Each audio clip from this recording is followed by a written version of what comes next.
Hi friends, ಎಲ್ರಿಗೂ ನಮಸ್ಕಾರ. ನೋಡಿ ಫ್ರೆಂಡ್ಸ್, ಒಂದೇ ಒಂದು ಪೌಡರು ಎಲ್ಲರ ಮನೆಯಲ್ಲಿ ಇರುತ್ತೆ. ಆದರೆ ಬಡವರ ಮನೆ ಆಗಲಿ ಶ್ರೀಮಂತರ ಮನೆಯಲ್ಲಾಗಲಿ ಈ ಪೌಡರ್ ಇದ್ದೇ ಇರುತ್ತೆ. ಆದರೆ ಯಾರಿಗೂ ಗೊತ್ತಿಲ್ಲ. ಇದೇನು ಭಾಳ 5 ರೂಪಾಯಿ 10 ರೂಪಾಯಿಗಷ್ಟೇ. ನೋಡಿ ಬೆಳ್ಳಿ ಹೇಗೆ ಪಳಪಳ ಅಂತ ಹೊಳಿತಾ ಇದೆ. ಇದನ್ನು ಪಾಲಿಷ್ ಮಾಡಿಸೋಕ್ಕಂತ ಬಂಗಾರದ ಅಂಗಡಿಗೆ ಹೋದರೆ 200-300 ರೂಪಾಯಿ ತಗೊಳ್ತಾರೆ. ನೋಡಿ ಈ ಥರ ಯಾವ ಥರ ಆಗಿದೆ, ಕಪ್ಪಾಗಿದೆ. ನೋಡಿ ನಾನು ಇಲ್ಲಿ ಒಂದು ಪೌಡರ್ ತೊಗೊಂಡಿದ್ದೀನಿ. ಯಾವ ಪೌಡರ್ ಅಂದರೆ ವಿಭೂತಿ. ಈ ವಿಭೂತಿ ಬೆಳ್ಳಿ ಸಾಮಾನಿಗಂತೂ ರಾಮಬಾಣ ಅಂತಲೇ ಹೇಳ್ಬೋದು. ನೋಡಿ 1 ರೂಪಾಯಿ ಖರ್ಚಿಲ್ದಂಗೆ 5 ರೂಪಾಯಲ್ಲೇ ಬೆಳ್ಳಿನ ಪಳಪಳ ಅಂತ ಹೊಳಿಸ್ಬೋದು. ನಾನಿಲ್ಲಿ ವಿಭೂತಿನ ಸ್ವಲ್ಪ ಪೌಡ್ರ್ ಮಾಡ್ಕೊಂಡಿದ್ದೀನಿ. ಪೌಡ್ರ್ ಮಾಡಿಕೊಂಡು ಈ ಥರ ಬ್ರಷಿಂದ ತಿಕ್ಕಬೇಕು.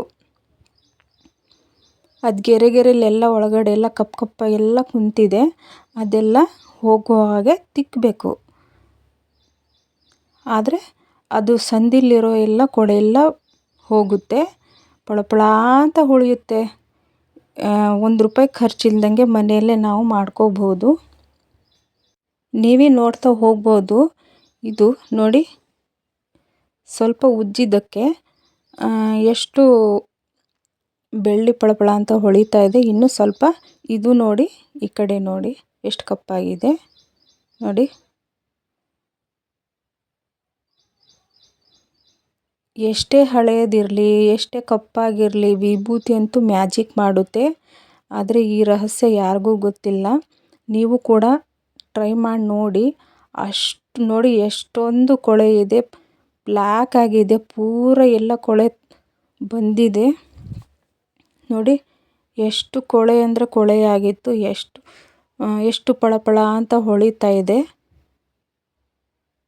ನೋಡಿಲ್ಲಿ ನಾನಿಲ್ಲಿ ಚೈನ್ ಕೂಡ ತುಂಬ ಕಪ್ಪಾಗಿತ್ತು, ಅದನ್ನು ಕೂಡ ತಿಕ್ಕಿದ್ದೀನಿ.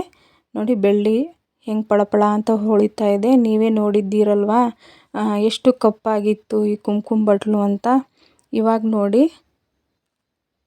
ಹೇಗಿದೆ ಅಂತ. ನೀವು ಕೂಡ ಟ್ರೈ ಮಾಡಿ ನೋಡಿ. ಈ ವಿಡಿಯೋ ನೋಡಿದ್ದಕ್ಕಾಗಿ ಧನ್ಯವಾದಗಳು.